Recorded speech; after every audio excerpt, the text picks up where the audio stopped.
ಸದನ ಹೇಗೆ ನಡಿಬೇಕು ಅನ್ನೋದನ್ನ ಆಡಳಿತ ಪಕ್ಷದವರು ತೀರ್ಮಾನ ಮಾಡಬೇಕಾಗ್ತದೆ. ನಾನು ವಿರೋಧ ಪಕ್ಷದ ನಾಯಕರು ಸದನ ಪ್ರಾರಂಭ ಆಗುವ ಒಂದು ವಾರ ಮುಂಚಿತವಾಗಿ ಎಚ್ಚರಿಕೆನ ಕೊಟ್ಟಿದ್ದು ಸರ್ಕಾರಕ್ಕೆ.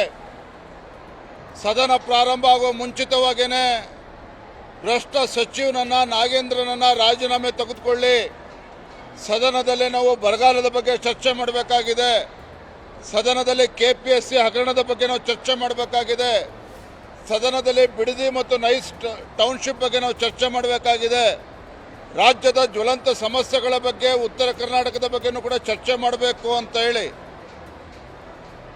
ಅದಕ್ಕೆ ರಾಜ್ಯ ಸರ್ಕಾರ ಅವಕಾಶನ ಮಾಡಿಕೊಡಬೇಕು, ಭ್ರಷ್ಟ ಸಚಿವನನ್ನು ಕೈ ಬಿಡಬೇಕು ಅಂತ ಹೇಳಿದ್ರು ಕೂಡ ಇವತ್ತು ನಾಟಕ ಆಡಿಕೊಂಡು ಇವತ್ತು ನಾಗೇಂದ್ರ ಅವ್ರಿಗೆ ಮತ್ತೊಂದು ಇಲಾಖೆ ನಮ್ಮನ್ನು ಕೊಟ್ಟಿದ್ದಾರೆ.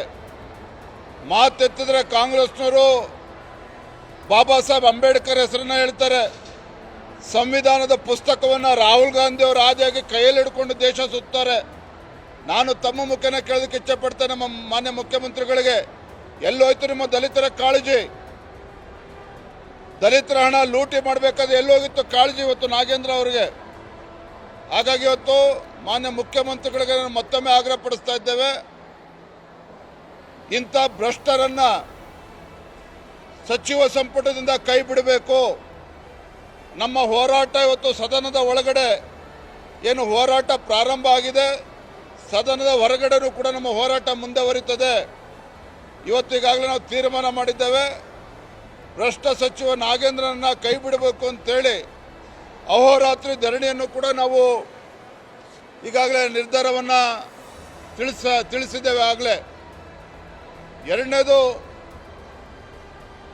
ಪಾರ್ಕ್ಗಳನ್ನು ಇವತ್ತು ಶೇಕಡ 5% ಮಾರೋದಕ್ಕೆ ಅವಕಾಶ ಕೊಡ್ತಾ ಇರುವಂಥದ್ದು ರಾಜ್ಯ ಸರ್ಕಾರದ ನಡವಳಿಕೆಯಿಂದ ಪದೇ ಪದೇ ಗೊತ್ತಾಗ್ತಾ ಇದೆ. ಇದು ರಾಜ್ಯ ಸರ್ಕಾರ ಏನಿದೆ, ಇದು ರಿಯಲ್ ಎಸ್ಟೇಟ್ ಸರ್ಕಾರ.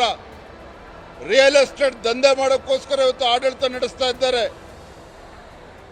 ACC ಹೊಟ್ಟೆ ತುಂಬಿಸ್ಕೊಳ್ಳೋಕ್ಕೋಸ್ಕರ ಕರ್ನಾಟಕ ಅನ್ನೋದು ATM ಆಗಿ ಪರಿವರ್ತನೆ ಮಾಡೋದಕ್ಕೋಸ್ಕರ ಇವತ್ತು ಈ ರೀತಿ ತೀರ್ಮಾನಗಳನ್ನು ಮಾಡ್ತಾ ಇದ್ದಾರೆ.